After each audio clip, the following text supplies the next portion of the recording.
Hello students, welcome to commerce Adda 24/7। बच्चों, मैं हर्ष आपके सामने उपस्थित हो चुका हूं एक बहुत ही शानदार, जानदार, दमदार क्लास लेके, जो कि होने वाली है वन शॉट की। भाई, आज हम पढ़ने वाले हैं बिजनेस इन्वायरमेंट का वन शॉट, जहां पे मैं आपको कम से कम समय में पूरा का पूरा बिजनेस इन्वायरमेंट चैप्टर 3 समझाने की पूरी कोशिश करूंगा और आपको बेहतरीन तरीके से समझ में आ जाएगा कि बिजनेस इन्वायरमेंट एक्चुअली में है क्या, बिजनेस इन्वायरमेंट की क्या बारीकियां हैं, इंटरनल इन्वायरमेंट, एक्सटर्नल इन्वायरमेंट, ये सारी जानकारी आपको आज की इस वन शॉट में मिलने वाली है। तो अपनी कुर्सी की पेटी बांध लीजिए, कान में ईयरफोन लगा लीजिए, फोन में चार्जर, एंड बैठ जाइए वन शॉट पढ़ने के लिए। भाई, बिजनेस इन्वायरमेंट सबसे पहले होता क्या है, हमको यह समझने की दरकार होती है। अब आपने अगर पार्ट्स की वीडियो देखी है तो ठीक, नहीं देखी है तो ये वन शॉट आपके लिए सफिशिएंट रहेगा। अगर बिजनेस इन्वायरमेंट की बच्चों बात करते हैं तो इन्वायरमेंट का मतलब, बिजनेस को छोड़ दो, इन्वायरमेंट का मतलब क्या होता है? इन्वायरमेंट का मतलब होता है हमारा वातावरण, यानी कि अगर हम इंसान हैं, हमारे अगल बगल जो चीजें हैं वो हमारा इन्वायरमेंट होती हैं। जैसे कि भाई आसमान हो गया, जल हो गया, ठीक है, नदियां हो गई, समुद्र हो गया, आसपास के हमारे जो जीव जंतु हैं, आसपास के हमारे पेड़ पौधे, वो हमारा वातावरण या इन्वायरमेंट होते हैं। हम लोगों ने सोशल साइंसेस में ये सारी चीजें, इकोलॉजी, इकोनॉमी, ये सारी चीजें पढ़ी हुई हैं। अब बिजनेस का एनवायरनमेंट भी कुछ होता है। अच्छा, एक बात बताइए कि अगर आपके एनवायरनमेंट में कुछ फर्क होता है, जैसे भैया ठंड का मौसम आता है तो आपको फर्क पड़ता है? हाँ, हो सकता है कि भाई अगर हम प्रिकॉशंस नहीं लेंगे तो हमको फीवर आ सकता है, हमको ठंडी लग सकती है।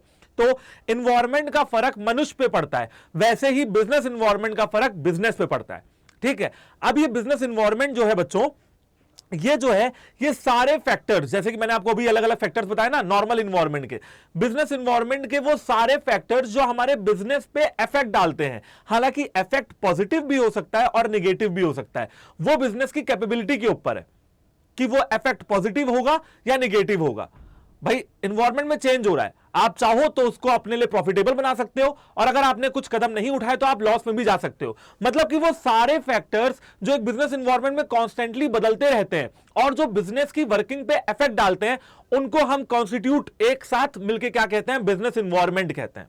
ठीक है, वो सारे फैक्टर्स। अब वो फैक्टर्स क्या होने वाले हैं इस वीडियो में आपको आगे पता लगेगा। वो चीजें क्या होने वाली हैं, कैसे पॉजिटिव और नेगेटिव में चेंज किया जाए, इस चैप्टर में आपको आगे पता लगेगा। सबसे पहले हम समझते हैं कि बिजनेस एनवायरनमेंट क्या होता है। तो जैसा कि मैंने आपको बताया कि वो सारे फैक्टर्स जो बिजनेस पे इफेक्ट डालें, चाहे वो इफेक्ट हो पॉजिटिव और चाहे वो इफेक्ट हो नेगेटिव। ठीक है, पॉजिटिव नेगेटिव आपके अपनी वर्किंग के ऊपर होगा। अगर आपने अपॉर्चुनिटी को समझा और अपने बिजनेस में परिवर्तन ले आए तो हो सकता है बहुत सारा प्रॉफिट कमा लो, और अगर आपने बिजनेस अपॉर्चुनिटी को नहीं समझा और कुछ काम नहीं किया, कुछ चेंजेस नहीं लाए, तो फिर लॉस भी हो सकता है। तो बिजनेस एनवायरनमेंट मींस द, अब मैं इसको यहां पे क्या कर रहा हूं, वन शॉट के क्लास में मैं आपको चीजें मार्क कर दे रहा हूं जो इंपॉर्टेंट है। अगर आपको कीवर्ड याद हो जाएंगे ना, तो आप बोर्ड्स के पेपर में और सीयूईटी में भी आपको बहुत हेल्प होने वाली है।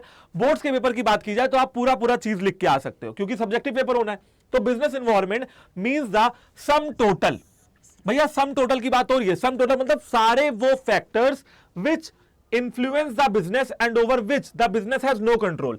जो बिजनेस को इन्फ्लुएंस करते हैं, इन्फ्लुएंस समझ रहे हो, बिजनेस पे इफेक्ट डालते हैं, बिजनेस पे फर्क डालते हैं, and on which the business has no control, जिनके ऊपर बिजनेस का कोई कंट्रोल नहीं होता है, या अगर होता भी है तो बहुत कम कंट्रोल होता है, ना के बराबर। कंट्रोल मतलब कि भैया एनवायरनमेंट में क्या चेंज हो रहा है, इससे बिजनेस जो है अपने आप को बचा नहीं सकता है, कंट्रोल नहीं कर सकता है। एनवायरनमेंट बदलेगा, ठीक है ना, गर्मी के बाद ठंडी का मौसम आएगा, इसमें इंसान कुछ नहीं कर सकता है। ऐसे ही बिजनेस एनवायरनमेंट बदलेगा, इसमें बिजनेस का कोई कंट्रोल नहीं होता है। It has both threats and opportunities for the business. लेकिन बिजनेस एनवायरनमेंट जब बदलता है ना, तो वो अपॉर्चुनिटी भी लेके आता है और थ्रेट्स भी लेके आता है। अपॉर्चुनिटी मतलब मौका और थ्रेट मतलब खतरा। एग्जाम्पल के थ्रू आपको मैं अभी ये सारी चीजें समझा दूंगा। तो अपॉर्चुनिटी यानी कि मौके लेके आता है, और थ्रेट यानी कि खतरे भी लेके आता है। These factors affect the function of the company and how a company works directly और इनडायरेक्टली। ये सारे इन्वायरमेंट, ये सारे फैक्टर्स कंपनी की वर्किंग पे फर्क डालते हैं और अफेक्ट करते हैं कंपनी को डायरेक्टली और इनडायरेक्टली। ठीक है, some of these factors influences the companies और business organisation, environment and situation. ये सारे फैक्टर्स कंपनी की, बिजनेस की, ऑर्गेनाइजेशन की, इंस्टीट्यूशन, किसी कुछ भी वर्ड लगा लीजिए, ये सारे फैक्टर्स इन कंपनीज के ऊपर, बिजनेसेस के ऊपर, इंस्टीट्यूशंस के ऊपर फर्क डालते हैं, इन्फ्लुएंस करते हैं, मैंने आपको बताया अपॉर्चुनिटी भी लेके आते हैं और थ्रेट भी लेके आते हैं, उनकी वर्किंग पे फर्क डालते हैं। एनवायरनमेंट में अगर बहुत ज्यादा बदलाव होगा ना तो हो सकता है वर्किंग भी हैम्पर हो जाए, जैसे कि आपने कोविड 19 के केस में देखा। बेटा कोविड 19 की केस में क्या हुआ भाई, कोविड 19 एक ग्लोबल समस्या थी, सिर्फ इंडिया की समस्या तो नहीं थी। जो बीमारी आई कोरोना वायरस की वो सिर्फ इंडिया में तो आई नहीं बेटा, वो तो पूरी दुनिया में आई। तो पूरी दुनिया में जो बदलाव हुए उसकी वजह से बहुत सारे बिजनेसेस बंद भी हो गए, क्योंकि भैया लॉकडाउन लग गया, सारे लोग क्या होने लगे, क्वारंटीन होने लगे। तो लॉकडाउन के चलते बहुत सारी कंपनीज अपने बिजनेस को खो बैठी, मतलब उनकी वर्किंग इफेक्ट हो गई। तो ये जो एनवायरमेंटल फैक्टर्स है ना, ये बहुत ज्यादा फर्क डालते हैं। हाँ, अब जो कंपनी सैनिटाइजर बनाती थी और जिसने मौके को देख के सैनिटाइजर की प्रोडक्शन तेज कर दी, सैनिटाइजर की क्या की प्रोडक्शन बढ़ा दी, वो कंपनियां आज भी मौज में हैं, क्योंकि वो समझ गए थे कि सैनिटाइजर, मास्क और इन सब चीजों की डिमांड जो है बढ़ने वाली है, तो उन्होंने अपने बिजनेस में चेंज कर दिया। बात करते हैं बच्चों अपने कैरेक्टरिस्टिक्स ऑफ बिजनेस एनवायरनमेंट की। अब यहीं पे डिटेल में समझते हैं कि भाई बिजनेस एनवायरनमेंट के क्या फीचर्स होने वाले हैं। इसके पहले मैंने आपको बताया कि फीचर्स मतलब होता है खासियतें या खूबियां, इंपॉर्टेंस मतलब होता है फायदे, और लिमिटेशन मतलब होती है नुकसान, कि अगर आप इसको अच्छे तरीके से नहीं फॉलो करोगे तो आपको क्या नुकसान होंगे, क्या फायदे होंगे। अगर मैं बेसिकली कैरेक्टरिस्टिक्स की बात करूं तो भाई ये कुछ कैरेक्टरिस्टिक्स आपको अपनी स्क्रीन के सामने नजर आ रहे होंगे। सबसे पहला है डायनेमिक। डायनेमिक मतलब होता है बच्चों जो हमेशा बदलता रहे, जो हमेशा चेंज होता रहे। अब बिजनेस एनवायरनमेंट क्या है साहब, बिजनेस एनवायरनमेंट डायनेमिक है, बदलता रहता है। ठीक है, एनवायरनमेंट कभी भी एक जगह स्थिर नहीं रहता है। पतझड़ आएगा, अगर आप इंसान के एनवायरनमेंट को देखें, पतझड़ आएगा तो सर्दी भी आएगी, सर्दी आई है तो गर्मी भी आएगी, गर्मी आएगी तो मानसून यानी कि बारिश का मौसम भी आएगा, सावन भी आएगा। ऐसे ही बिजनेस एनवायरनमेंट भी हमेशा बदलता रहता है, हमेशा keep on changing, keep on updating. तो डायनेमिक वो चीज होती है बेटा जो बदलती रहे। और डायनेमिक का उल्टा क्या होता है, डायनेमिक का उल्टा होता है स्टैटिक। डायनेमिक का उल्टा क्या है, स्टैटिक। स्टैटिक मतलब स्थिर, और डायनेमिक मतलब जो हमेशा प्रवाह में रहे, जो हमेशा बहता रहे। कॉम्प्लेक्स, कॉम्प्लेक्स मतलब होता है difficult to understand. Business environment को समझना थोड़ा कॉम्प्लेक्स हो जाता है, डिफिकल्ट हो जाता है टू अंडरस्टैंड। ठीक है, इतनी इजीली समझ में नहीं आता है। इसके लिए आपको सालों की रिसर्च, मार्केट रिसर्च करनी पड़ेगी कि हमारा बिजनेस, जिस प्रोडक्ट को हम बना रहे हैं, जिस बिजनेस में हम अभी हैं, वहां पे क्या एनवायरमेंटल फैक्टर्स हैं, कैसे वो बदलते हैं, कैसे हमारे बिजनेस को उनसे नुकसान हो सकता है और हम कैसे उनसे प्रॉफिट कमा सकते हैं। तो भैया कॉम्प्लेक्स मतलब होता है डिफिकल्ट टू अंडरस्टैंड। जो हमारा बिजनेस एनवायरमेंट है वो काफी ज्यादा कॉम्प्लेक्स है। बिजनेस एनवायरमेंट काफी ज्यादा अनसर्टेन भी है। अनसर्टेन का मतलब पता है, अनसर्टेन का मतलब है जिसके बारे में हमें जानकारी ना हो। देखो यार, बड़ी सिंपल सी बात है, कहते हैं कल किसने देखा है, सही बात है। तो बेटा कल क्या होने वाला है ये भी किसी को नहीं पता। अब बिजनेस एनवायरमेंट जो हमेशा बदलता रहता है उसके बारे में हमको क्या नॉलेज। ठीक है, मैं कहता हूं कि भैया मैंने इतनी पढ़ाई की है, मेरे इतने नंबर आ जाएंगे। मैं ऐसा क्यों कह पा रहा हूं कि भाई मैंने इतनी पढ़ाई की है ना, मैं रोज 8 घंटे पढ़ता था, मैं श्योर हूं कि मैं आईएएस बन जाऊंगा। ठीक है, ये क्या है, वो जानता है। तो वो क्या है, अनसर्टेनिटी नहीं है, वो सर्टेनिटी है। हाँ, हो सकता है तब भी ना बने आईएएस, हो सकता है पेपर में अच्छा ना करे, बट वो सर्टेनिटी होगी क्योंकि उसके बारे में उसको नॉलेज थी कि जो वो पेपर देने जा रहा है वो पढ़ के जा रहा है, उसने अपने 8 घंटे जीवन में लगाए हुए हैं, 2 साल तक, 3 साल तक। लेकिन वो कहे कि यार क्या पता कल मैं आईएएस देने जाऊं और बारिश होने लगी, मैं भीग जाऊं, उसके बारे में किसी को कोई नॉलेज नहीं है। बारिश हो जाए इसका तो कोई कुछ कर ही नहीं सकता है। तो वो है अनसर्टेनिटी, मतलब कि जिसके बारे में नॉलेज ना हो, नो नॉलेज। तो हमारा जो बिजनेस एनवायरनमेंट है उसके बारे में किसी को कोई भी नॉलेज नहीं है, यह बात समझ लीजिए। किसी को कोई भी नॉलेज नहीं है बिजनेस एनवायरनमेंट के बारे में। आप सिर्फ प्रेडिक्ट कर सकते हैं, सिर्फ प्लान बना सकते हैं, सिर्फ फोरकास्ट यानी कि भविष्यवाणी कर सकते हैं। इसके अलावा आप कुछ खास सर्टेनिटी के साथ नहीं कह सकते हैं। मल्टीफेसिटेड बिजनेस एनवायरनमेंट, वो कहते हैं भाई एक चेहरे में कई चेहरे, है ना। तो एक चेहरे में कई चेहरे का क्या मतलब होता है, एक सिक्के के 2 पहलू होते हैं, हेड और टेल्स, यानी कि एक तरफ और दूसरी तरफ। मल्टीफेसिटेड बिजनेस एनवायरनमेंट, मल्टीफेसिटेड आपको घेरेगा। मल्टी फेज है बिजनेस एनवायरनमेंट के और वो चारों तरफ से आपको घेरता है। जब कोविड-19 का लॉकडाउन लगा तो एम्प्लॉइज की सैलरी देना बहुत मुश्किल हो गया था। एक तरफ एम्प्लॉइज की सैलरी देना मुश्किल है, प्रोडक्शन रुका हुआ है क्योंकि सप्लाई नहीं है, क्योंकि डिमांड नहीं है। ठीक, इसकी वजह से इन्वेंट्री भी रखे रखे सड़ रही है। तो बहुत सारी दिक्कतें आने लगी। जो सामान रास्ते में फंस गया था वो रास्ते में ही फंस गया था। बहुत सारी तरीके की समस्याएं देखने को मिली।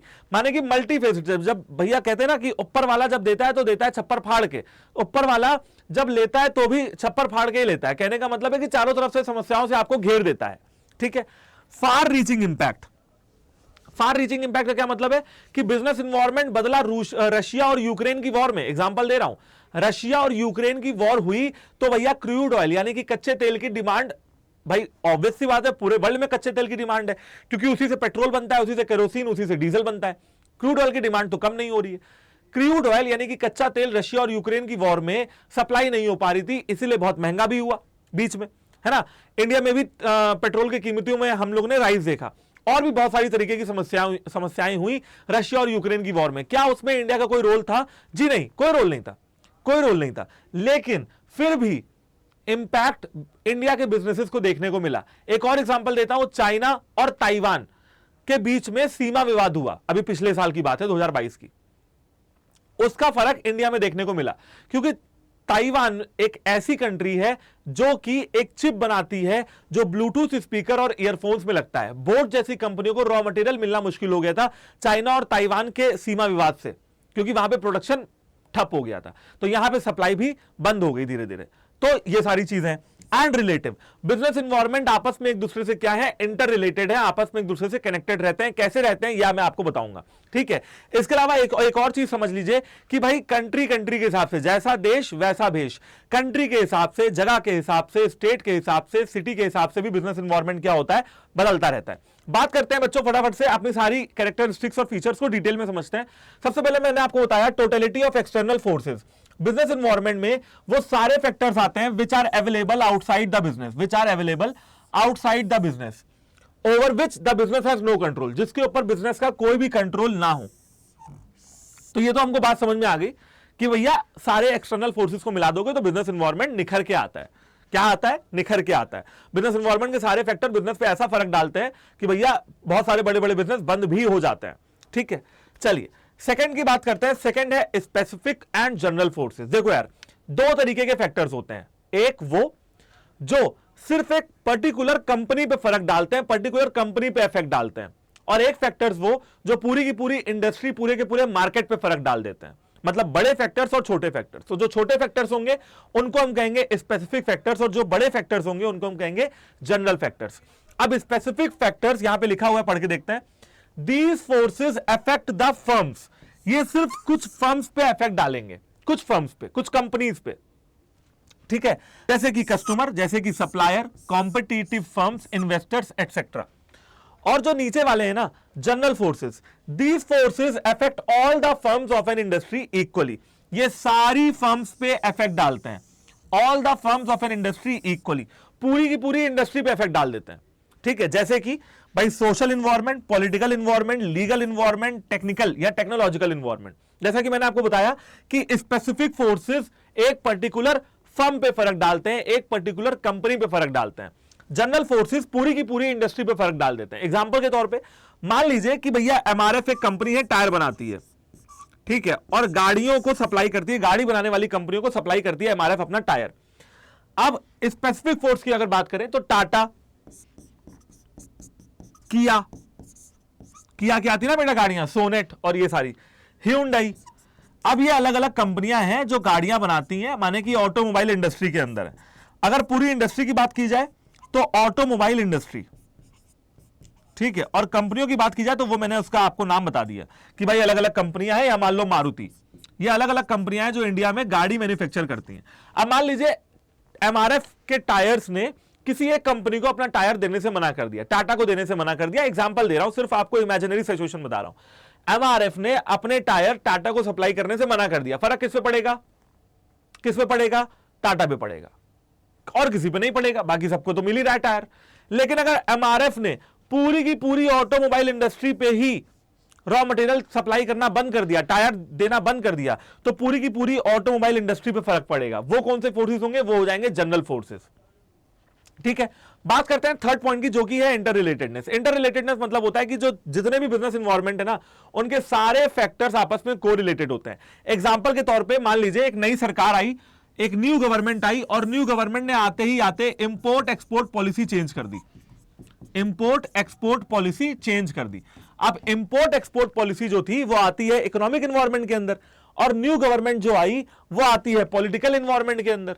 समझ रहे ना? तो किस प्रकार से पॉलिटिक्स में चेंज हुआ, सरकार बदली, और एक नई सरकार ने इंपोर्ट एक्सपोर्ट पॉलिसी, यानी कि पॉलिटिकल इन्वायरमेंट का फर्क इकोनॉमिक इन्वायरमेंट पे देखने को मिला। चौथा point, dynamic nature. Dynamic nature मतलब कि भैया ऐसे बहुत सारे फैक्टर्स हैं जो कंटिन्यूअसली बदलते रहते हैं। मैंने आपको डायनेमिक का मतलब बताया, जो हमेशा चेंज होता रहे। पांचवा पॉइंट, अनसर्टेनिटी। अनसर्टेनिटी का मतलब है जिसके बारे में हमें क्लैरिटी ना हो, जिसके बारे में हमें क्लैरिफिकेशन ना हो, जो चीजें सर्टेन ना हो वो होती हैं uncertain. Nothing can be said with any amount of certainty about the factors of the business environment. Business environment के फैक्टर्स के बारे में कुछ भी सर्टेनिटी के साथ नहीं कहा जा सकता है, ठीक है। प्रोफेशनल पीपल क्या करते हैं, सिर्फ और सिर्फ स्ट्रेटेजी बना सकते हैं उन फैक्टर से डील करने के लिए। ओके, कॉम्प्लेक्सिटी पे आते हैं। कॉम्प्लेक्सिटी का मतलब होता है डिफिकल्ट टू अंडरस्टैंड, क्योंकि ये जो बिजनेस एनवायरमेंट के फैक्टर्स हैं ये इतने पेचीदा है ना कि इनको समझना और इनके अकॉर्डिंग काम करना बहुत मुश्किल हो जाता है। इसके लिए एक्सपर्ट्स की जरूरत पड़ती है, प्रोफेशनल्स की जरूरत पड़ती है, प्रोफेशनल मैनेजर्स की जरूरत पड़ती है जो बिजनेस एनवायरमेंट को एनालाइज करके बिजनेस में डिसीजन ले पाए। जैसे कि environment compromises of many factors, all these factors are related to each other, therefore their individual effect on the business can not be recognised. अब बेटा एक इन बिजनेस पे बहुत सारे फैक्टर्स का फर्क पड़ता है। कभी कभी मान लीजिए टेक्नोलॉजिकल फैक्टर का फर्क भी पड़ा, उधर सरकार भी बदल गई, उधर लोगों की डिमांड भी बदल गई, यानी कि technological, political, social, economical, legal, इन सारे फैक्टर्स का फर्क पड़ा एक बिजनेस पे। बिजनेस जो है डूब गया, ताला लग गया। अब यह पता लगाना बड़ा मुश्किल है कि कौन से फैक्टर का इफेक्ट सबसे ज्यादा पड़ा, माने कि कॉम्प्लेक्स है। चलो जी, बात करते हैं रिलेटिविटी की। रिलेटिविटी का मतलब है कि भैया बिजनेस एनवायरमेंट लोकल कंडीशन के हिसाब से बदलता है। अगर आप पहाड़ पे कभी घूमने गए होंगे पहाड़ों पे, तो पहाड़ों पे आपने एक चीज देखी होगी कि भैया मैगी लोग बड़े शौक से खाते हैं, चाय वाय बड़े शौक से पीते हैं, ठीक है। 40 रुपए की मैगी, 10 वाली चाय, ये पहाड़ों पे बहुत बिकती है। अब जैसी लोकल कंडीशन है वैसी ही वहां पे बिजनेस होते हैं। अब वहां पे मैगी क्यों बिकती है, क्योंकि भाई मेजरली वहां पे टूरिस्ट आ रहे हैं, एंड टूरिस्ट घूमते घूमते कुछ स्नैकिंग करना चाहते हैं, तो उनको हिल टॉप पे जब कहीं एक्सप्लोर करने जा रहे हैं, वहां पे अगर मैगी मिल जाए तो जरूर खाते हैं। खाना पैक करा के तो ले नहीं जा रहे हैं वो, और ना ही वहां आसपास कोई ढाबा या रेस्टोरेंट है। तो अगर कोई बंदा मैगी भी बना देगा ना 40-50 रुपए की एक पैकेट, तो उनको अच्छा लगता है खाने में, ठीक है। अब ये सारी चीजें हो जाती है कि भैया लोकल कंडीशन के हिसाब से आपका बिजनेस चलता है, ठीक है। और यही रीजन है कि अलग अलग कंट्री में अलग अलग कंट्रियों की एक ही जगह में, जैसे अलग अलग कंट्री में भी अलग अलग बिजनेस एनवायरमेंट है, और एक ही कंट्री में अलग अलग जगह पे भी अलग अलग तरीके के बिजनेस एनवायरमेंट है। पहाड़ों में कुछ और सीन है, गोवा में कुछ और सीन है, चेन्नई चले जाओगे वहां कुछ और सीन है, यूपी में आओगे, बिहार में जाओगे तो कुछ और ही सीन चल रहा है, ठीक है। तो इस तरीके से रिलेटिविटी का कंसेप्ट आता है बिजनेस एनवायरमेंट में। बात करते हैं बच्चों इंपॉर्टेंस की। इंपॉर्टेंस ऑफ बिजनेस एनवायरमेंट में एक बात समझिएगा कि बिजनेस एनवायरमेंट क्यों इंपॉर्टेंट है, क्योंकि बिजनेस एनवायरमेंट को समझ के आप अपॉर्चुनिटी को ग्रैब कर सकते हैं। अपॉर्चुनिटी को ग्रैब करके होगा क्या, आप बिजनेस में, आप पूरी इंडस्ट्री में आपका अकेला बिजनेस होगा जो समय रहते बात को पकड़ेगा और प्रॉफिट ही प्रॉफिट कमाएगा। जैसे मारुति सुजुकी ने यह समझा कि 1990s के टाइम पे कि इंडिया में पेट्रोल के दाम बढ़ रहे हैं लेकिन लोगों के शौक भी बढ़ रहे हैं, अब लोगों को गाड़ी से चलना है, कार से चलना है, तो उन्होंने स्मॉल फैमिली कार बनाना शुरू कर दिया और लोगों को बेचना शुरू कर दिया सस्ते में। वो गाड़ियां लो मेंटेनेंस थी, लो माइलेज की थी, मतलब माइलेज हाई था, मेंटेनेंस लो था, स्मॉल फैमिली कार्स थी, एसी लगी हुई है, अपना गाना रेडियो बज रहा है, एंड लोग जो है आराम से चल रहे हैं। मारुति 800 इसका बेस्ट एग्जांपल है, ऑल्टो, वैगनआर इसका बेस्ट एग्जांपल है। और मैं आपको बताता हूं कि इंडिया में अगर सबसे ज्यादा कार कोई बिकी है तो वो आज भी मारुति ऑल्टो ही है, ठीक है। आपकी जो फॉर्च्यूनर, ये जो सफारी बिक रही है ना, ये उतनी नहीं बिकी है जितनी ऑल्टो बिकी है। तो अगर आप फैक्ट पे जाएंगे तो ऑल्टो इंडिया में बिकने वाली सबसे ज्यादा कार है, सबके घर में लगभग ऑल्टो, ठीक है, चला करती थी, या मारुति 800 चला करती थी 1980s या 1990s के टाइम पे। वो था दिमाग मारुति सुजुकी का। उन्होंने सबसे पहले अपॉर्चुनिटी को समझा कि इंडिया में पेट्रोल के प्राइसेस बढ़ रहे हैं, लोगों की जेबों पर फर्क पड़ रहा है, लेकिन लोगों के शौक भी बढ़ रहे हैं इंडिया में, और उन्होंने मारुति 800 ऑल्टो जैसी गाड़ियां लॉन्च कर दी। फर्स्ट मूवर एडवांटेज का यही मतलब है कि भैया तुरंत अपॉर्चुनिटी को पकड़ो और उससे बिजनेस करो, ठीक है। मतलब पॉजिटिव एक्सटर्नल चेंजेस और ट्रेंड्स को आपको पकड़ना है और बिजनेस आपको करना है और आपको प्रॉफिट कमाना है। कुछ फर्स्ट मूवर एडवांटेज का एग्जांपल मैंने यहां पे लाया हूं। देखो ओला है ना, ओला ने कॉपी किया उबर को। उबर एक इंटरनेशनल ब्रांड था, कैब कंपनी थी उबर। अब उबर को कॉपी कर लिया हमारे प्यारे ओला जी ने, ठीक है। अच्छा, तो ओला ने इंडिया में कैब सर्विसेज देना शुरू कर दिया। आज इंडिया में ओला उबर दोनों ही बड़ी फेमस है। नाइका एक फैशन ब्रांड है, मिंत्रा, अमेजन, फ्लिपकार्ट, जोमैटो ने अपॉर्चुनिटी पकड़ी घर में खाना डिलीवर करने की। तो भैया फूड डिलीवरी के बारे में कभी किसी ने सोचा भी नहीं था। अगर आप आज से 20-30 साल पहले किसी से जाके कहते ना कि यार 20-30 साल बाद खाना जो है घर तक आएगा, तो लोग आपको हंसते आपके ऊपर। लेकिन आज जोमेटो और स्विगी जैसी कंपनीज की वजह से आप कहीं से भी ऑर्डर करते हो और खाना आपके घर में आता है और गर्म रहता है। पैकिंग भी इस तरीके की होने लगी है। कोको कोला ने बेवरेजेस बनाने शुरू कर दिए थे, कोल्ड ड्रिंक वगैरह। केलॉग्स ने, आप जानते हो भैया, केलॉग्स का बहुत सारा आइटम आता है। अमेजन ने डिलीवरी सर्विसेज शुरू कर दी थी। फ्लिपकार्ट कहीं ना कहीं अमेजन से ही इंस्पायर्ड है, ओला कहीं ना कहीं उबर से ही इंस्पायर्ड है, स्विगी कहीं ना कहीं जोमेटो से ही इंस्पायर्ड है, और रैपिडो कहीं ना कहीं ओला उबर दोनों से इंस्पायर्ड है, जिसने कहा कि भैया कार छोड़ो, मैं बाइक से लोगों को कैब सर्विसेज दूंगा, मैं बाइक से लोगों को इधर उधर छोड़ूंगा। तो रैपिडो भी चल रही है। बहुत सारी ऐसी ऐप आपके अगल बगल है जिन्होंने फर्स्ट मूवर एडवांटेज लिया और अपना बिजनेस को ऊंचाई तक पहुंचाया। बात करते हैं early warning signal. Business environment अगर अपॉर्चुनिटी भी लाता है तो उसके साथ साथ वार्निंग सिग्नल भी लाता है। बिजनेस एनवायरनमेंट कहता है टिंग टोंग, ठीक है, मैं आ गया हूं, मैं बदल रहा हूं, समय रहते सुधर जाओ, नहीं सुधरोगे तो बिजनेस बंद हो जाएगा। लेकिन बहुत सारे कॉर्पोरेट कंपनीज बिजनेस एनवायरनमेंट को समझ नहीं पाते हैं एंड गिर जाते हैं। आखिर में कॉर्पोरेट फेलियर कहते हैं इसको। Business opportunities, a business environment is also a source of various threat. भैया अपॉर्चुनिटी के साथ साथ बिजनेस एनवायरनमेंट के साथ थ्रेट भी आते हैं। अपॉर्चुनिटी के साथ साथ थ्रेट, मौकों के साथ साथ खतरे भी आते हैं, ठीक है। इनको हम कहते हैं एक ऐसे फैक्टर्स जो निगेटिव इफेक्ट डालें, जो परफॉर्मेंस खराब कर दें, which hinders the performance, which hinders the performance of the business enterprise. समझ गए? Threat refers to that trend और changes in the external environment which hinders the performance of the business enterprise. A proper environmental understanding and awareness can help business managers to recognize various threats. कहा जा रहा है कि भैया कुछ ऐसे factors जिनका निगेटिव इंपैक्ट होता है हमारी कंपनीज के ऊपर और जिससे कि हमारी कंपनीज की परफॉर्मेंस बिगड़ जाती है, इन्हें हम कहते हैं थ्रेट्स, इन्हें हम कहते हैं खतरे, और ये अर्ली वार्निंग सिग्नल से हमको मिलते हैं, ठीक। अगर आपने थ्रेट को समय रहते नहीं पकड़ा तो फिर क्या हो जाएगा? कॉर्पोरेट फेलियर हो जाएगा। बात करते हैं थर्ड पॉइंट की, जो कि है ये सारे रिसोर्सेज को इकट्ठा करना। बिजनेस एनवायरनमेंट का ये भी फीचर होता है। अगर आप बिजनेस एनवायरनमेंट को प्रॉपर तरीके से समझ लेंगे ना, तो क्या हो जाएगा? तो आप इन सारे रिसोर्सेज को एक जगह पे इकट्ठा कर सकते हैं समय रहते। तो मतलब help in tapping useful resources. Business environment जैसा जैसा बदलता है ना, आपको पता लग जाता है कि आगे जाके टेक्नोलॉजिकल चेंजेस क्या होने वाले हैं, एंड उसके हिसाब से आप अपने रिसोर्सेज को इकट्ठा करना शुरू कर देते हो। जैसे कि मटेरियल्स, वाटर, पानी, लेबर, मशीन, ठीक है, इन सारी चीजों को आप इकट्ठा करना शुरू कर देते हो, finance etcetera. The business managers must design the policies that allow the enterprise to get the resources, ठीक है। अब बिजनेस मैनेजर्स का काम है कि वो कुछ ऐसी पॉलिसीज डिजाइन करके रखें कि जैसे इन्वायरमेंट बदले तुरंत बिजनेस के अंदर रिसोर्सेज आ जाए। रिसोर्सेज आएंगे तो प्रोडक्शन कर पाओगे, रिसोर्सेज रहेंगे तो बिजनेस चल पाएगा एंड आखिरी में प्रॉफिट हो पाएगा। फोर्थ क्या है?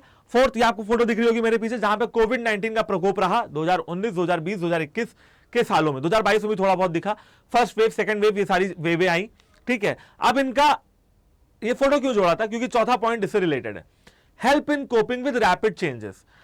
रैपिड चेंजेस का मतलब बच्चों क्या होता है? जरा फटाफट से सोचो, तुम लोग सोचो, लॉजिक लगाओ। रैपिड चेंजेस मतलब कि जो हमेशा बदलता रहे ऐसे फैक्टर से कोप करना में आपको हेल्प करता है बिजनेस एनवायरनमेंट। कैसे करता है? अगर आप बिजनेस एनवायरनमेंट को रेगुलरली मॉनिटर करते रहोगे ना, एक ऑर्गेनाइजेशन अगर बिजनेस एनवायरनमेंट को रेगुलरली मॉनिटर करती रहेगी, मार्केट में रिसर्च करती रहेगी, तो हमेशा अपडेट रहेगी। अगर अपडेट रहेगी तो हर उस चेंज से बचा पाएगी अपने ऑर्गेनाइजेशन को जिस चेंज से खतरे भी आते हैं, ठीक है। इस केस में डिसीजन मेकिंग जो होनी चाहिए प्यारे बच्चों, वो होनी चाहिए फास्ट, तुरंत। चेंज आया, मैंने चेंज समझा, अपने कंपनी में चेंज किया, लेकिन ये कब? जब आपकी डिसीजन मेकिंग फास्ट होगी और प्रोसीजरल डीले नहीं होंगे। मतलब कि भैया पता चला आप प्रोसीजर में इतना ज्यादा उलझ गए कि लेट हो गई आपको डिसीजन लेने में, ऐसा नहीं होना चाहिए। अब पांचवा पॉइंट है गुडविल। यार एक बिजनेस के लिए ना जितना इंपॉर्टेंट पैसा है उतनी ही इंपॉर्टेंट उसकी गुडविल या उसकी इमेज होती है, दोनों लगभग बराबर ही होते हैं।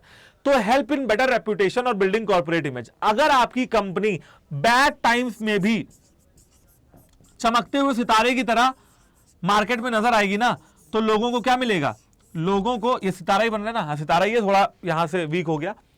अगर आपकी कंपनी बैड टाइम्स में भी चमकते हुए सितारे की तरह नजर आएगी ना, तो आपकी कंपनी की रेपुटेशन मार्केट में बनेगी, इमेज अच्छी होगी, कॉर्पोरेट इमेज। तो वही लिखा हुआ है कि अगर आप बिजनेस एनवायरनमेंट को भैया प्रॉपर तरीके से समझते रहते हैं, अगर आप रियलिस्टिक प्लान बनाते हैं, रियलिस्टिक पॉलिसीज बनाते हैं, तो भैया क्या होगा मार्केट में, तो क्या होगा उससे आपके गोल्स अचीव होंगे एंड मार्केट में आपके ऊपर लोग भरोसा करने लगेंगे, जिससे आपकी रेपुटेशन इनहैंस हो जाएगी। रेपुटेशन, आपकी गुडविल, आपकी इमेज, आपकी रेपुटेशन, ये सारी चीजें बिल्डअप होने लगेंगी, क्योंकि आपने ऐसी पॉलिसीज बना रखी हैं जिसके द्वारा आप अपने गोल्स को स्मूथली अचीव कर पा रहे हो।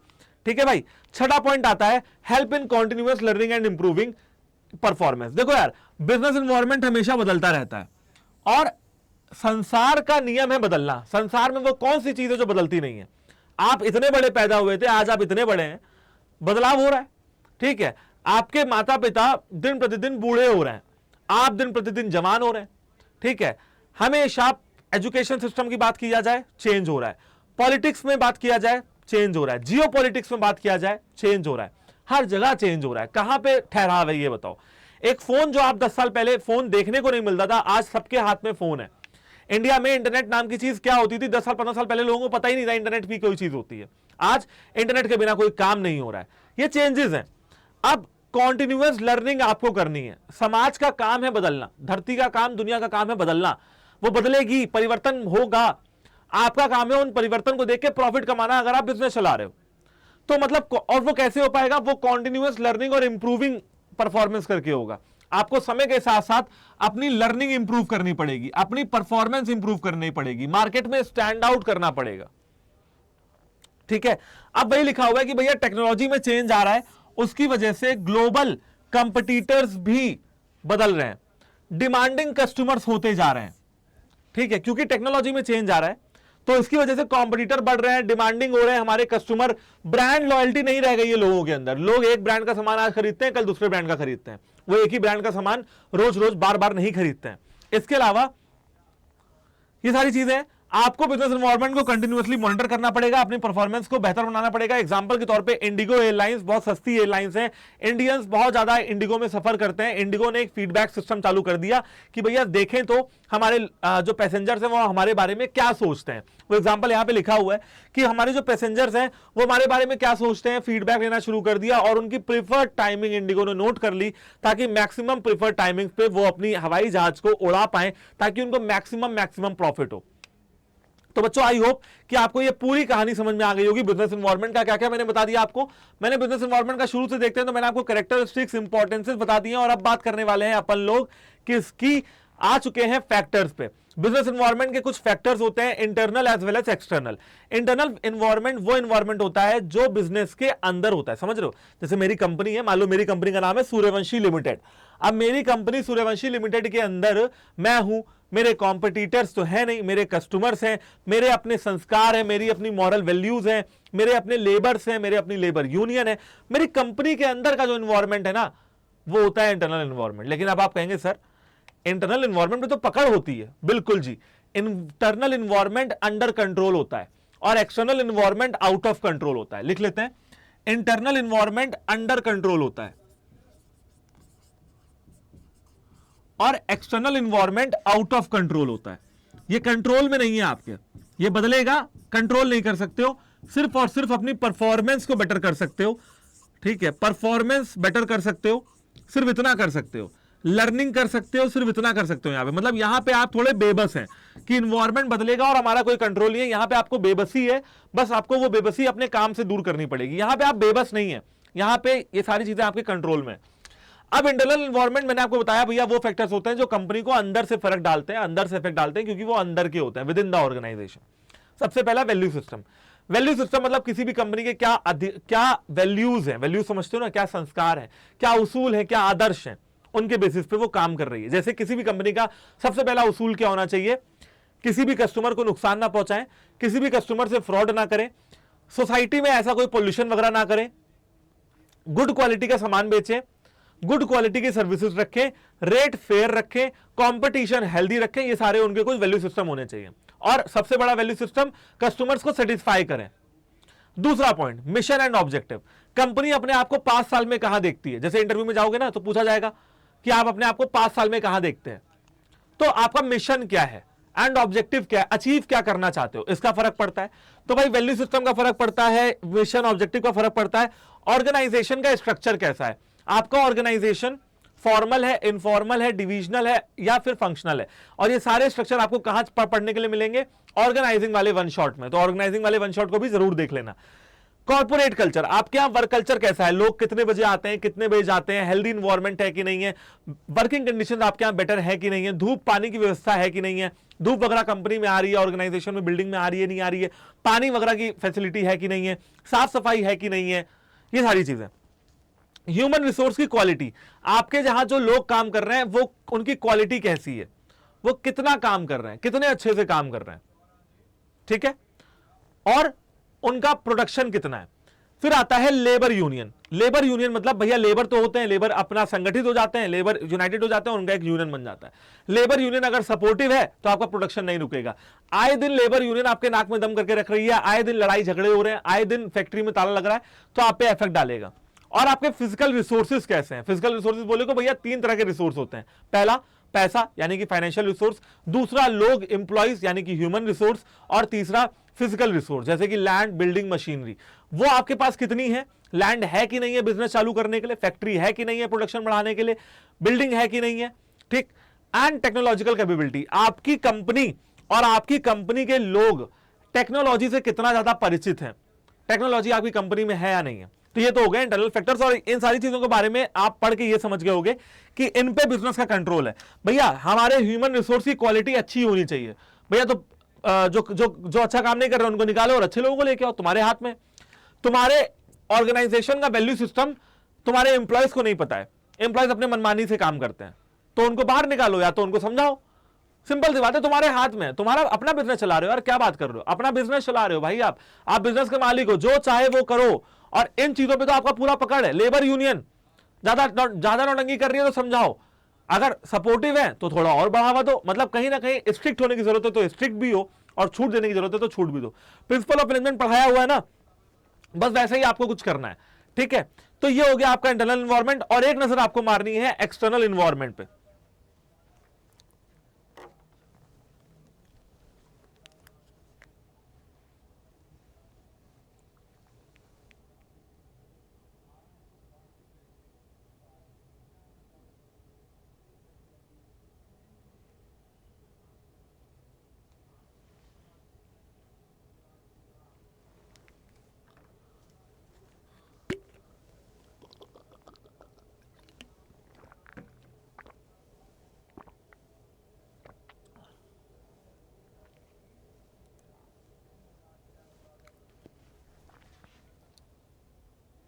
हाँ भाई, अब एक्सटर्नल इन्वायरमेंट जैसा कि मैंने आपको बताया कि वो आपके कंट्रोल में नहीं रहता है, वो हमेशा बदलता रहता है।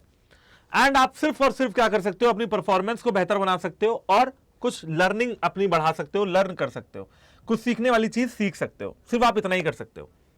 इसमें भी सबसे पहला क्या आता है बच्चों, सबसे पहला आता है आपका माइक्रो इन्वायरमेंट, फिर आता है आपका मैक्रो इन्वायरमेंट। माइक्रो इन्वायरमेंट वो इन्वायरमेंट होता है जिसका फर्क सिर्फ एक इंडस्ट्री पे पड़े, और मैक्रो इन्वायरमेंट वो इन्वायरमेंट होता है कि पूरे के पूरे कंट्री पे फर्क पड़ता है, पूरे के पूरे कंट्री के बिजनेसेस पे फर्क पड़ता है।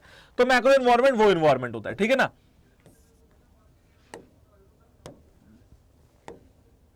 ठीक है, माइक्रो इन्वायरमेंट में क्या क्या चीजें आ रही हैं। सबसे पहला ऑर्गेनाइजेशन, आपका ऑर्गेनाइजेशन खुद कैसा है, आप ऑर्गेनाइजेशन में कैसे काम कर रहे हो भाई, डिसीजन मेकिंग कैसा है, आपने स्ट्रक्चर प्रॉपर तरीके से डिवाइड किया है कि नहीं किया है, लोगों को रिस्पॉन्सिबिलिटी दी है कि नहीं दी है, लोगों को अथॉरिटी दी है कि नहीं दी है, आने जाने का काम करने का क्या टाइम है, वर्क स्टडी कर रहे हो नहीं कर रहे हो, मोशन स्टडी कर रहे हो नहीं कर रहे हो, पीस बेस्ड सिस्टम आपने लागू कर रखा है कि नहीं कर रखा है, डिवीजन ऑफ वर्क कर रहे हो कि नहीं कर रहे हो। तो ये सारी चीजें आपके ऊपर फर्क डालती हैं। कस्टमर्स की बात करते हैं, आपके कस्टमर ब्रांड लॉयल हैं या ब्रांड लॉयल नहीं है। जैसे कि मैं कहता हूं, मैं अगर अपनी बात करूं, आपको अपने एग्जांपल से बताता हूं। सबसे पहला फोन मेरे पास ओप्पो का था, फिर मेरे पास फोन अभी सैमसंग का है। मैं फोन के मामले में अगर मैं वैसे तो फोन नहीं बदलता हूं जल्दी, 2 3 4 साल जब तक फोन चल रहा है तब तक उसको चलाता हूं। ओप्पो वाला फोन खराब हो गया था तो सैमसंग का ले लिया। अब ओप्पो वाले फोन के बाद मैंने ओप्पो वाला फोन अच्छा चला, बट मैं ब्रांड लॉयल्टी की बात कर रहा हूं, मैं ब्रांड लॉयल नहीं था, मैंने ओप्पो का फोन दोबारा नहीं खरीदा, मैंने कुछ नया ट्राई करने की कोशिश की और सैमसंग का फोन ले लिया, हालांकि वो फोन अच्छा था। अब मैं इतने सालों से सैमसंग चला रहा हूं तो मैं थोड़ा सा सैमसंग से भी बोर हो चुका हूं, और जब भी नेक्स्ट बार अपना फोन चेंज करूंगा ना तो कोई नया फोन ले लूंगा, किसी और कंपनी का, वीवो का, पोको का, कुछ और ही ले लूंगा, ताकि हर कंपनी को लगभग ट्राई कर लूं एक बार। लेकिन यही मैं बात करूं आईफोन चलाने वाले, बेटा आईफोन चलाने वाले ब्रांड लॉयल है एप्पल के लिए। उनको एप्पल का फोन इतना पसंद आ चुका है कि अब वो एप्पल के अलावा और कुछ चलाना नहीं चाहते हैं। तो आपके कस्टमर्स हैं कैसे, मेरी तरह है जो ब्रांड लॉयल नहीं है, या आपके कस्टमर एप्पल के आईफोन की तरह जो ब्रांड लॉयल है, खरीदेंगे तो एप्पल का फोन खरीदेंगे चाहे कुछ भी हो जाए। तो भैया इस तरीके से ब्रांड लॉयल्टी है कि नहीं है, कस्टमर्स रिपीटेड सेल दे रहे हैं कि नहीं दे रहे हैं। ठीक है, कॉम्पिटिटर्स की बात करते हैं। कॉम्पिटिटर में क्या आता है बेटा, जो आपके कॉम्पिटिटर है वो कितने स्ट्रांग है। जैसे अगर हम फोन वाले इंडस्ट्री को देखें तो ओप्पो, वीवो, पोको और पता नहीं कौन कौन, सैमसंग, एप्पल, नो डाउट, ठीक है, एक और आ गया वन प्लस आ गया। ये सारी कंपनीज एक दूसरे को बहुत कड़ा टक्कर देती हैं, आए दिन अपना कोई ना कोई फोन लॉन्च करती रहती हैं, आए दिन सेल निकालती रहती हैं, आए दिन जीरो कॉस्ट ईएमआई के प्रचार आपने देखे ही होंगे, एक साथ में सिम ले जाओ, ये ले जाओ, वो ले जाओ। तो ये सारी कंपनियां भैया एक दूसरे की टफ कॉम्पिटिटर है। ठीक है, और सारा पैसा इनको बचाना होता है चार्जर की तार छोटी कर करके। ठीक है, पहले चार्जर की तारें लंबी लंबी आती थी, आजकल चार्जर की तारें छोटी आती है कि भाई पूरा फोन अगर आप लगा देंगे, नीचे कोई टेबल लाओ तो आपका फोन लटकता ही रहेगा बिल्कुल। ठीक है, तो सारी कॉस्ट कटिंग कहां कर रहे हैं ये लोग, चार्जर की तार में कर रहे हैं। ठीक है, पहले फोन के साथ ईयरफोन आता था, वो भी आना बंद हो गया, ईयरफोन अलग खरीदो। पहले फोन के साथ टेम्पर्ड ग्लास और पीछे वाला कवर आता था, बैक कवर, वो भी अब आपको अलग खरीदना है। सिर्फ छुच्छा फोन दे रहे हैं और इसके साथ साथ आपको चार्जर मिल रहा है, दैट्स इट। एक पिन दे देंगे स्टील की छोटी सी पिन, वो सिम ट्रे को अंदर बाहर करने के लिए।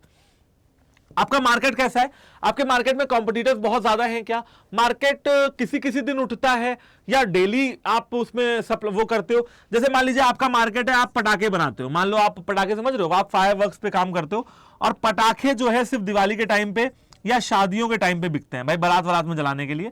तो ठीक है, शादी के टाइम पे, शादी लिख दे रहा हूं, शादी के टाइम पे अब पटाखे केवल शादी के टाइम पे और दिवाली में ही बिकते हैं। तो आपका मार्केट कैसा है, सीजनल मार्केट है या ऑल सीजन मार्केट है। सप्लायर कैसे है, सप्लायर आपको क्रेडिट पे सामान देता है या नहीं देता है। सप्लायर का क्रेडिट पे सामान देना भी बहुत जरूरी है। मान लीजिए आपके पास पैसे नहीं है, सप्लायर ने कहा मैं तो रॉ मटेरियल दूंगा ही नहीं, जाओ जो करना हो कर लो, पैसा चाहिए पहले मेरे को। भैया रॉ मटेरियल आएगा नहीं तो प्रोडक्शन चालू होगा नहीं, प्रोडक्शन चालू होगा नहीं तो बिकेगा नहीं, और बिकेगा नहीं तो पैसा आएगा नहीं। अगेन घूम फिर के वही बात हो जाएगी, आप तब भी उसको पैसा पे नहीं कर पाओगे। इससे अच्छा है कि सप्लायर ऐसा हो जो क्रेडिट पे सामान दे। और लास्ट आता है बच्चों इंटरमीडियरीज, जो एजेंट्स हैं, जो ब्रोकर्स हैं, जो अंडरराइटर्स हैं, जो बैंकर्स हैं, वो आपके लिए कैसा काम कर रहे हैं। तो ये सब आ जाता है माइक्रो एनवायरनमेंट में। मैक्रो एनवायरनमेंट की बात किया जाए तो इनके बारे में हम अभी डिटेल में पढ़ेंगे, बट कुछ ज्यादा ही डिटेल में पढ़ूंगा। तो यहां पे हम आपको बहुत ज्यादा अभी नहीं समझा रहे, नाम समझ लीजिए, economical, political, legal, technological, global, socio cultural, demographical. ठीक है, अब एक फर्म है, फर्म के ये है आपके माइक्रो एनवायरनमेंट के factors, organization, supplier, customer, market, intermediaries और कॉम्पिटिटर्स। ये सारी चीजें मैंने आपको अभी बता दी। जो पिंक में लिखा है वो है इनका माइक्रो एनवायरनमेंट। कौन सा एनवायरनमेंट है, माइक्रो। ओके, और जो भैया यहां पे लिखा है नीले में, यानी कि demographical, economical, government, legal, political, cultural, technological, ये है आपका मैक्रो एनवायरनमेंट।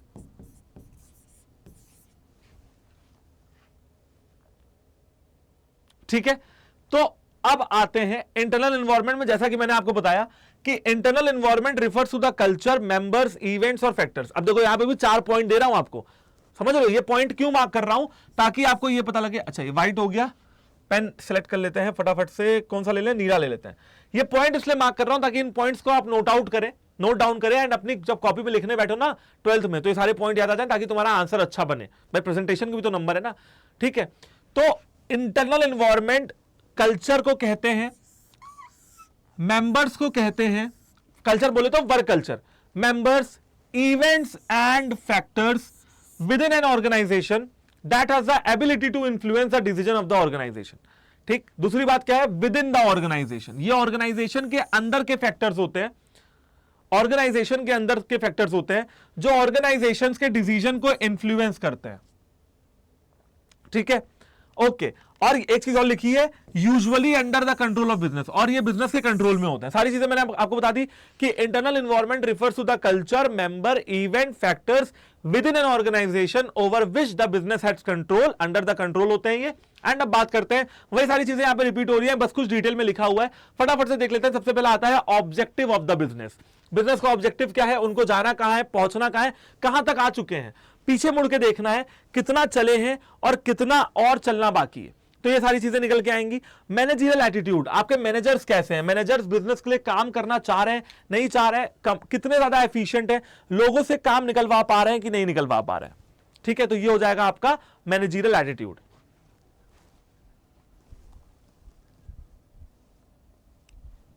ओके, बिजनेस की पॉलिसीज कहती हैं कैसी हैं, पॉलिसीज के बारे में मैं आपको प्लानिंग में डिटेल में बताऊंगा। तो प्लानिंग का वन शॉट आपके लिए बहुत इंपॉर्टेंट है, आप समझ रहे हो।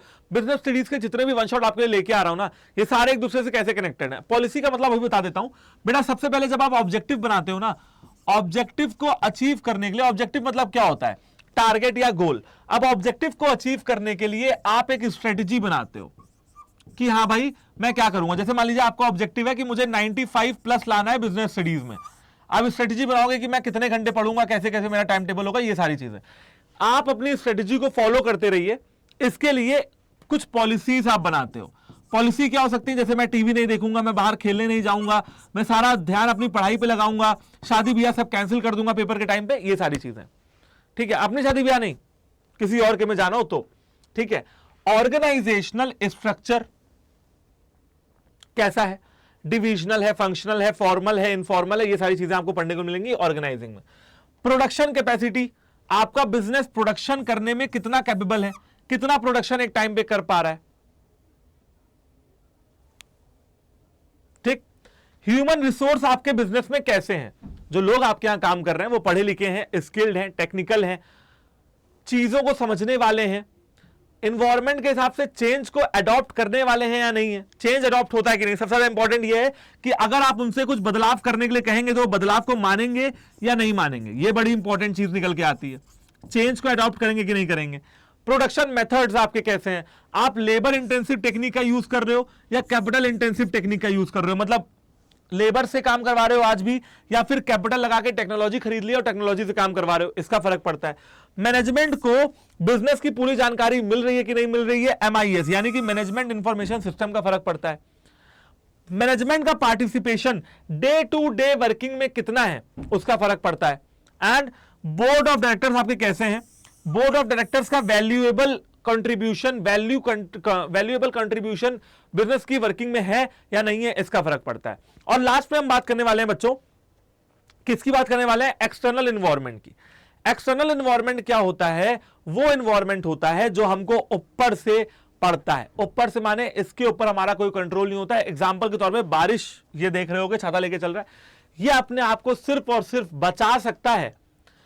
जूते इसके भीगेंगे, कपड़े बच जाएंगे, बचा रहा है अपने आप को ये। ठीक है, ये भागने का प्रयास नहीं कर रहा है। एक्सटर्नल एनवायरनमेंट जब बदलता है ना, तो आप अपने आप को सिर्फ बचा सकते हैं और कुछ नहीं कर सकते हैं। आपका कोई कंट्रोल नहीं है बारिश के ऊपर, कोई कंट्रोल नहीं होगा बिजनेस का एक्सटर्नल एनवायरनमेंट के ऊपर। बात करते हैं एक्सटर्नल एनवायरनमेंट होता क्या है।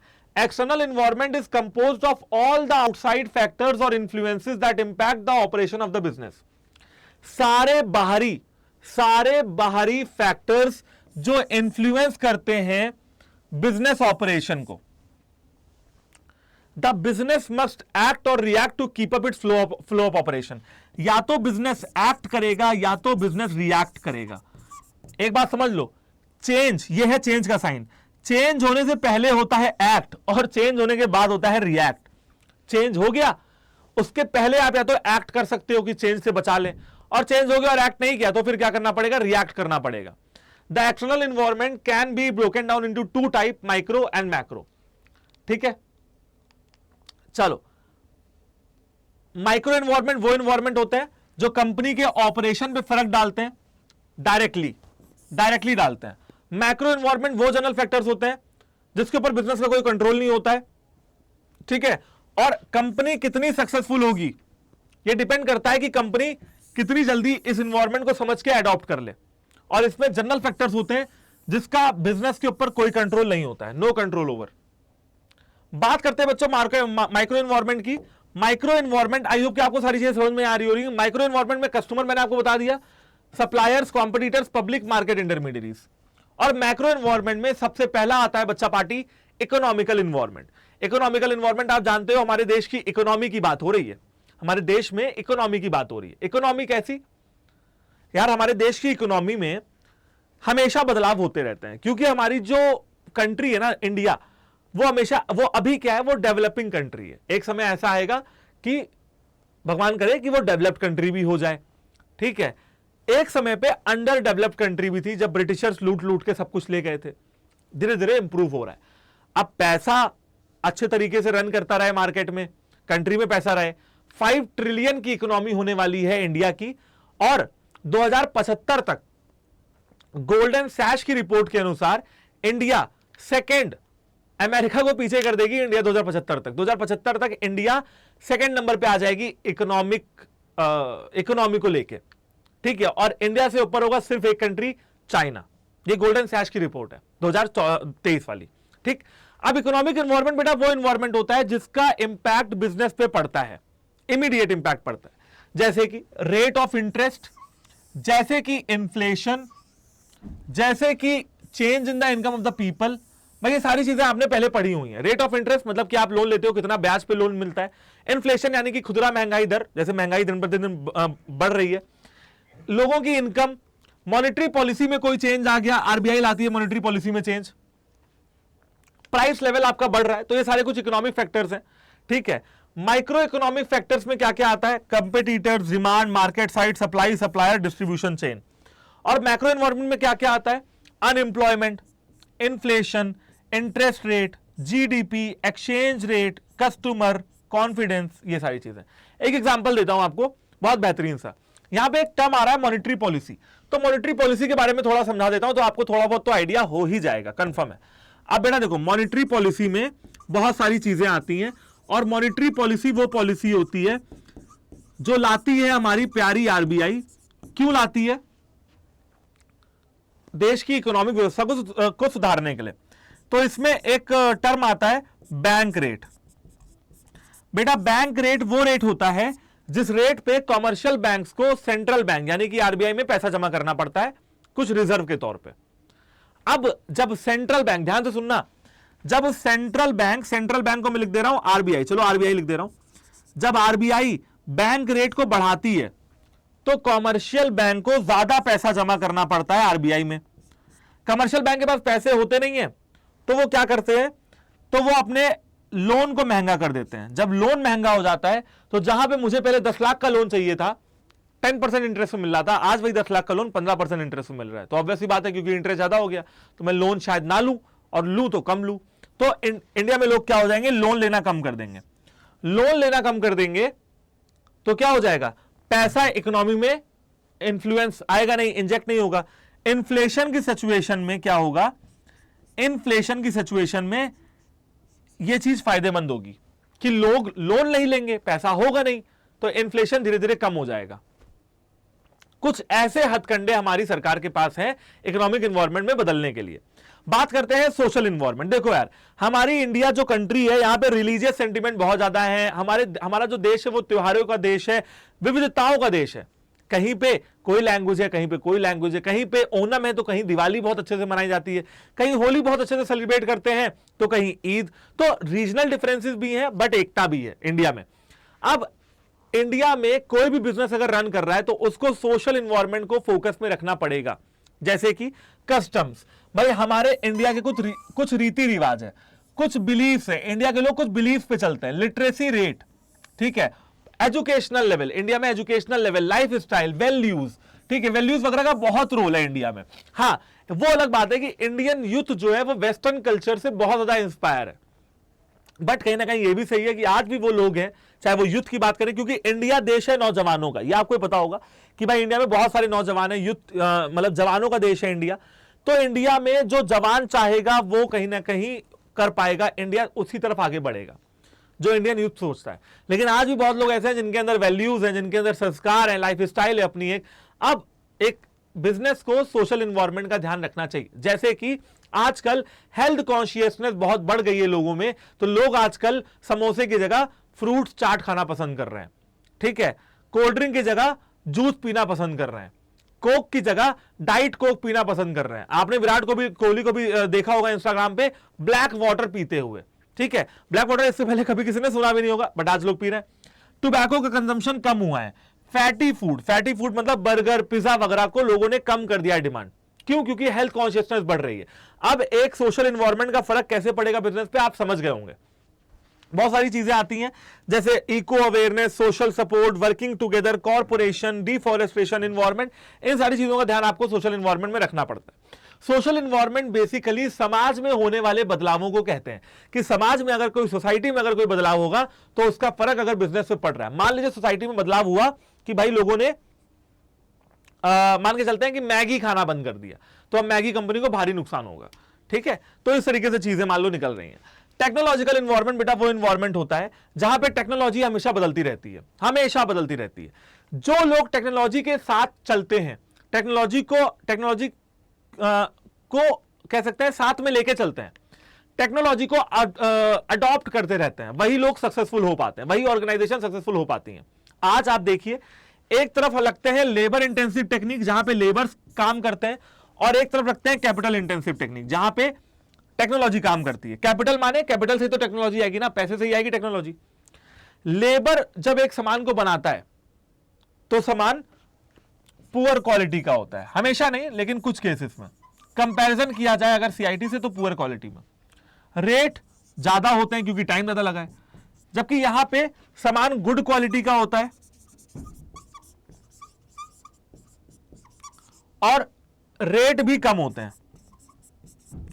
इसके बाद यहां पे टाइम प्रोडक्शन का भी कम लगता है क्योंकि रोबोट कर रहा है प्रोडक्शन।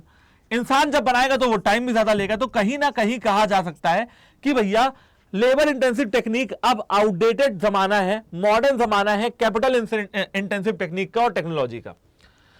तो टेक्नोलॉजिकल एनवायरनमेंट में यह कहा जा रहा है कि भाई बहुत सारे नए नए टेक्निक, बहुत सारे नए नए टेक्नोलॉजी आ रही है। एक बिजनेस एनवायरनमेंट को क्लोजली मॉनिटर करना चाहिए टेक्नोलॉजिकल चेंजेस को जो कि इंडस्ट्री में हो रहे हैं, ताकि इंप्रूव कर पाए वो अपनी क्वालिटी को, प्रोडक्ट की क्वालिटी को इंप्रूव कर पाए। जैसे कि आजकल डिजिटल वॉचेस का जमाना है, ठीक है, पहले लोग इस तरीके की घड़ियां पहनते थे, मुझे आज भी इस तरीके की घड़ियां पसंद है, बट स्मार्ट वॉच भी कहीं ना कहीं अच्छी ही होती हैं। तो डिजिटल वॉचेस का जमाना आ गया है। आजकल आप इंटरनेट पर रेलवे टिकट बुक कर सकते हो, आजकल आप ट्रेन इंटरनेट पर रेलवे टिकट, फ्लाइट की टिकट, बस की टिकट बुक कर सकते हो।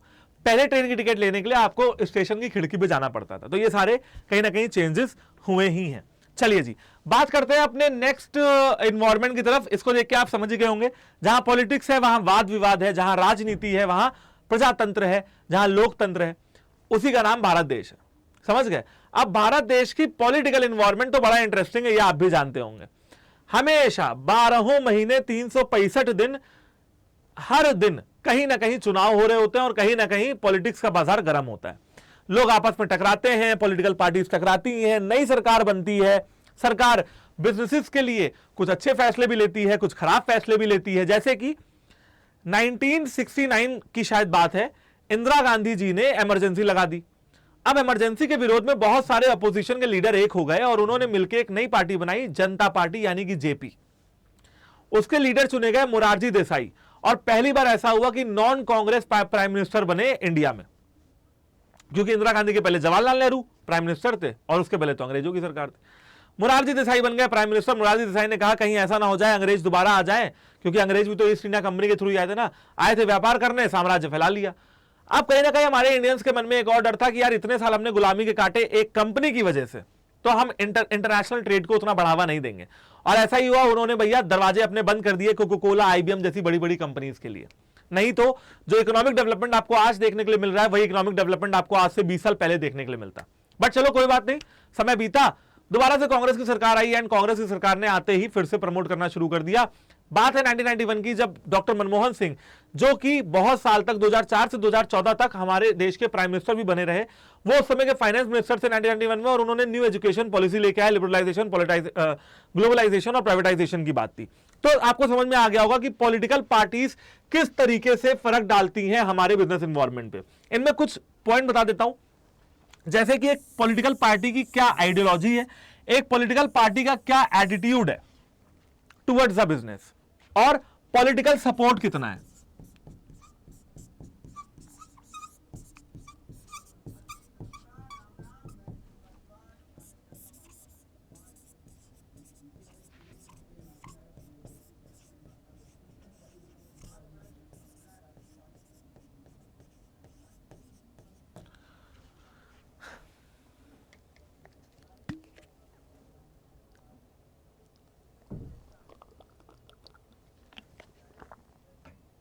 हाँ भाई, तो पॉलिटिकल इन्वायरमेंट की बात की जाए, हमारे देश में पॉलिटिकल सिचुएशन बदलती रहती है, ठीक। अगर देश में पॉलिटिकल स्टेबिलिटी होती है तो बिजनेस करने वालों के मन में कॉन्फिडेंस आता है, लेकिन अगर पॉलिटिकल इनस्टेबिलिटी होती है और कानूनी व्यवस्था अच्छी नहीं होती है तो उससे बिजनेस इन्वायरमेंट एक्टिविटीज पे बहुत ज्यादा फर्क भी पड़ता है। जैसे पॉलिटिकल पार्टी की आइडियोलॉजी, पॉलिटिकल पार्टीज का एटीट्यूड, गवर्नमेंट का एटीट्यूड और पॉलिटिकल सपोर्ट किसी भी बिजनेस के लिए बहुत जरूरी है। हमारी आज की सरकार पे बहुत सारे इल्जाम भी लगते हैं कि वो अमीरों की सरकार है और कुछ कंपनीज की सरकार है, जैसे कि रिलायंस और अडानी ग्रुप। ठीक है, आप समझ गए होंगे मेरा इशारा किस तरफ है। ऐसा क्यों है? क्योंकि कुछ ज्यादा ही सपोर्ट शायद उनको मिल रहा होगा, तभी वो इतनी जल्दी ग्रो कर रहे हैं, या कुछ और भी रीजंस हो सकते हैं। ठीक है, तो अब यहां पे पॉलिटिकल इन्वायरमेंट का कितना फर्क पड़ता है, ये आपको अपनी रियल लाइफ में देखने के लिए मिल रहा है। ठीक है, अब लेकिन इसके साथ साथ हम एक चीज को और नहीं वो कर सकते हैं कि अगर हम टोटलिटी में देखें तो एक रिपोर्ट आती है जिसको कहते हैं ईज ऑफ डूइंग बिजनेस, मतलब एक कंट्री में धंधा करना, व्यापार करना कितना आसान है। और मैं आपको बताता हूं कि इंडिया की पोजीशन उसमें बहुत बेहतर हुई है पिछले कुछ सालों में। ठीक, तो ये हो जाता है आपका पॉलिटिकल इन्वायरमेंट। कुछ कीवर्ड्स है यहां पे लिखे हुए, इनको प्लीज नोट कर लीजिएगा। एक पॉलिटिकल पार्टी की क्या आइडियोलॉजी है उसका फर्क पड़ता है, पॉलिटिकल पार्टी की आइडियोलॉजी का, पॉलिटिकल पार्टी की क्या फिलॉसफी है, ब्यूरोक्रेसी का नेचर क्या है, मतलब जो ब्यूरोक्रेट्स हैं, जो प्रजातंत्र है, नौकरशाही जो है, वो कैसा सपोर्ट कर रहा है, फॉरेन पॉलिसी एक गवर्नमेंट की कैसी है, और पॉलिटिकल स्टेबिलिटी कंट्री में है या नहीं है। ये सारी चीजों का फर्क पड़ जाता है। फिर बात करते हैं बेटा लीगल इन्वायरमेंट की। लीगल इन्वायरमेंट में कुछ चीजें में तो मैं आपको ऐसे बता देता हूं, फटाफट से इसको नोट करना। देखो यार, लीगल इन्वायरमेंट वो इन्वायरमेंट होता है, बच्चे हमेशा सोचते हैं कि जो कोर्ट का ऑर्डर आ गया वही लीगल इन्वायरमेंट है। नहीं बेटा, कोर्ट के ऑर्डर के साथ साथ बहुत सारे ऑर्डर्स लीगल इन्वायरमेंट के अंदर आते हैं। जैसे मतलब जिसमें कि सबसे पहला है, एक तो हो गया आपका कोर्ट का ऑर्डर, जैसे भैया high court, honourable supreme court, court का कोई ऑर्डर है। किसका किसका ऑर्डर है ये बता रहा हूं, ऑर्डर्स।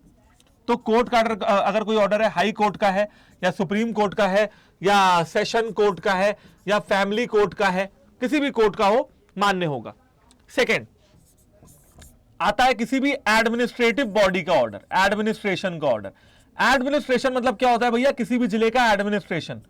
ठीक है, किसी भी जिले का एडमिनिस्ट्रेशन जिसको हेड कौन करता है, उस जिले का जिला अधिकारी, यानी कि IAS, Indian administration services. Third पे आता है बच्चों, बहुत सारी चीजें इसमें। थर्ड पे आता है किसी भी लोकल अथॉरिटी, यानी कि नगर निगम और इन सबके ऑर्डर्स, वो भी इसमें आते हैं। किसी भी लोकल अथॉरिटी का ऑर्डर, किसी एजेंसी का ऑर्डर, जैसे मान लीजिए इलेक्शन कमीशन का ऑर्डर, किसी एजेंसी का ऑर्डर जैसे पुलिस आर्मी, किसी कमीशन का ऑर्डर, ये सारे ऑर्डर बेटा कहां आते हैं, लीगल इन्वायरमेंट में आते हैं।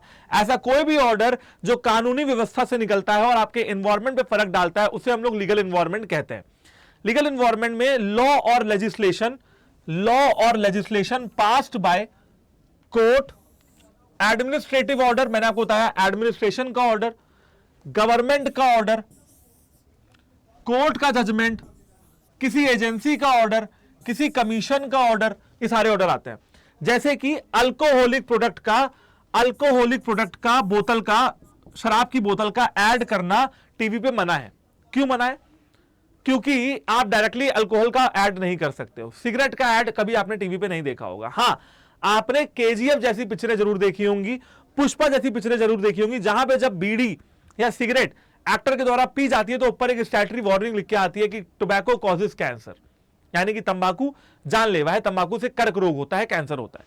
ये स्टैट्यूटरी वार्निंग आपने जरूर देखी होगी। स्टैट्यूटरी वार्निंग क्यों आ रही है? क्योंकि वो लीगल इन्वायरमेंट के अंदर है कि अगर आप अल्कोहल या सिगरेट को प्रमोट करते हो तो वो सही नहीं है, पहली बात तो। और अगर टीवी पे दिखा रहे हो पिक्चर के माध्यम से कि सिगरेट पी रहा है एक हीरो, उस केस में आपको एक स्टैट्यूटरी वार्निंग जारी करनी पड़ेगी। ठीक है, तो बेटा ये हो गया आपके सारे इन्वॉल्वमेंट और ये हो गया आपका बिजनेस इन्वॉल्वमेंट का चैप्टर। आई गेस कि अभी टाइम हो रहा है 1 घंटा और 1 घंटे में आपने जाना बिजनेस इन्वॉल्वमेंट के वो सारे फैक्टर्स जो बिजनेस पे फर्क डालते हैं। Thank you very much for joining the session, thank you very much for supporting me. And आपको ऐसे ही अपने सारे वन शॉट्स कवर कर लेने हैं। सारे वन शॉट्स की प्लेलिस्ट आपको यहां पे दिख जाएगी हमारे कॉमर्स अड्डा 24/7 चैनल के प्लेलिस्ट वाले सेक्शन में। और इसी के साथ साथ इस वीडियो के डिस्क्रिप्शन बॉक्स में टेलीग्राम का लिंक दिया हुआ है, ज्वाइन कर लेना अपडेट्स के लिए। और एक और लिंक दिया हुआ है लिंक ट्री नाम से, लिंक ट्री पे जाएंगे तो आपको इस चैनल की सारी वीडियोस मिल जाएंगी, ठीक है, एक जगह पे जहां भी क्लिक करेंगे स्टडी प्लान के हिसाब से आपको मिल जाएगी। ये वन एंड यूनिक अड्डा 24/7 ने चालू किया हुआ है लिंक ट्री का। आपको एक ही लिंक पे सारी लिंक्स मिल जाएंगी जिनसे आप वीडियोस को देख सकेंगे एंड अपना टाइम टेबल फिक्स कर सकेंगे। आई होप कि आपको वीडियो अच्छी लगी होगी। अच्छी लगी हो तो अपने दोस्तों यारों से जरूर शेयर करना। और दूसरी बात कि कॉमर्स अड्डा 24/7 चैनल को सपोर्ट करते रहना, सब्सक्राइब कर देना। टाटा बाय बाय, जय हिंद। फिर ऐसी हंसते रहो, पढ़ते रहो, मुस्कुराते रहो, ठीक है। एक बात और कि जितने भी वन शॉट्स हैं सबको आपको कवर करना है, पार्ट्स वाली वीडियोस भी देख लेना है और जैसे जैसे 12th का पेपर नजदीक आ रहा है ना, वैसे वैसे अपनी तैयारी को और जोरदार बनाना है। Bye bye.